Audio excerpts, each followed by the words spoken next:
Isinagawa ang pagkilala sa mga sentenarya ng City Social Welfare and Development Office o CSWDO dito sa lungsod ng Cabanatuan nitong October 28, 2025 kasabay ang isang makabuluhang paggunita sa diwa ng katatagan, malasakit at pagkakaisa ng bawat pamilya. Sa pangunguna ni Mayor Micah Elizabeth R. Vergara, katuwang si CSWDO Head Helen Bagasaw at ang kanyang mga kawani, ginanap ang seremonya ng pagkilala sa mga nakatatandang sina Lorenzo G. Santarina ng Barangay Sulueta at Gregoria S. Marana ng Barangay Magsaysay Norte, Cabanatuan City. Ngunit higit pa sa mga cash gift at sertipiko ng pagkilala, ang kaganapang ito ay nagsilbing pagpapaalala sa kabataan at sa buong pamayanan na ang tunay na yaman ng isang lungsod ay nasusukat sa paggalang at pagpapahalaga nito sa mga nakatatanda. Ayon kay Mayor Vergara, ang mga sentenaryan ay mga buhay na patunay ng tibay ng loob, malasakit sa pamilya at pagmamahal sa kapwa.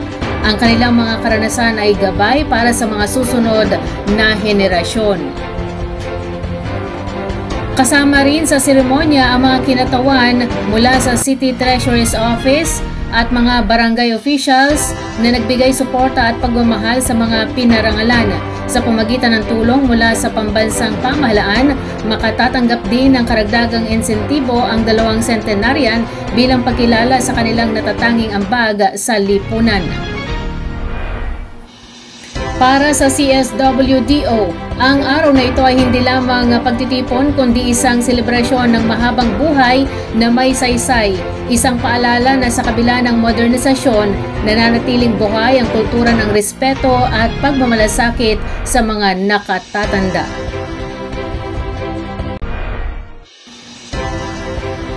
Napanumbalik ang pag-asa sa katarungan matapos ang halos 3 dekadang paghahanap nang mahuli ang isang 57 anyos na suspek na matagal nang pinaghahanap dahil sa serye ng marahas na krimen, kabilang ang pagpatay sa isang pulis at isang security guard noong mga nakaraang taon sa Santa Rosa, Nueva Ecija.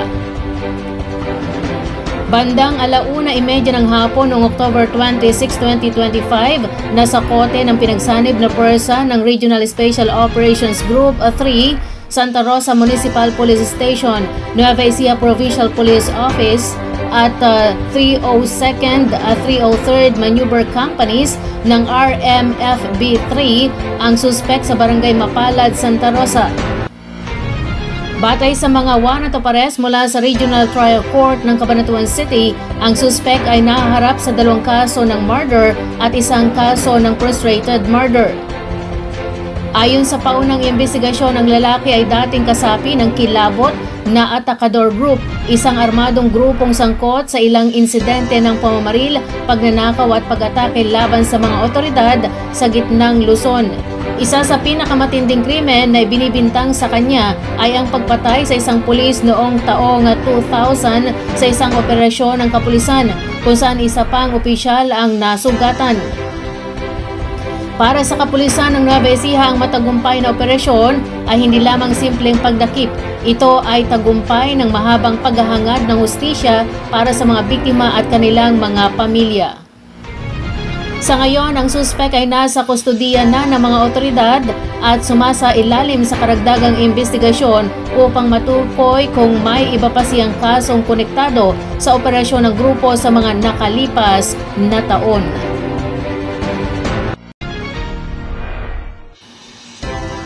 Pinatunayan ng pamahalang lungsod ng Cabanatuan na ang malasakit ay walang hangganan ng edad sa pamagitan ng opisyal na pagbubukas ng Kabalay ni Apong Home Care Center for the Elderly noong October 27, 2025 sa Barangay Calikid Sur, Cabanatuan City.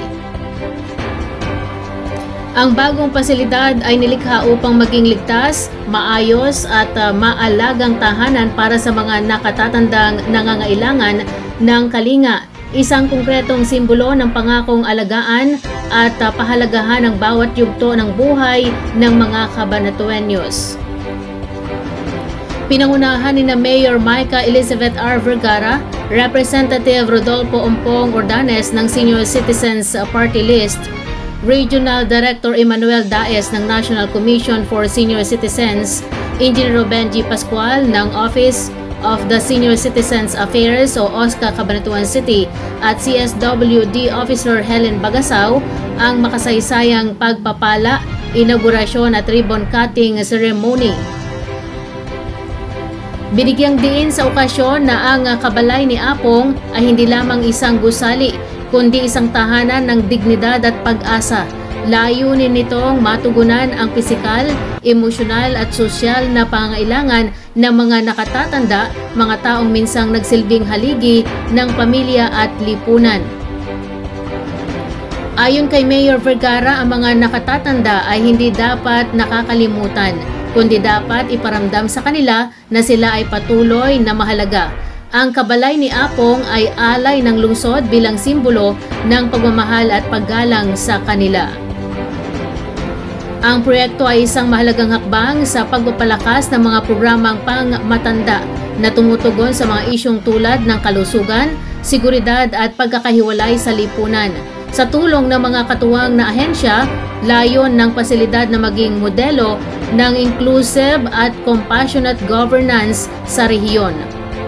Para sa mga mamamayan ng Cabanatuan, ang pagbubukas ng kabalay ni Apong ay higit pa sa isang seremonya. Ito ay paalala ng kultura ng malasakit at pagkakaisa na bumubuo sa puso ng lungsod.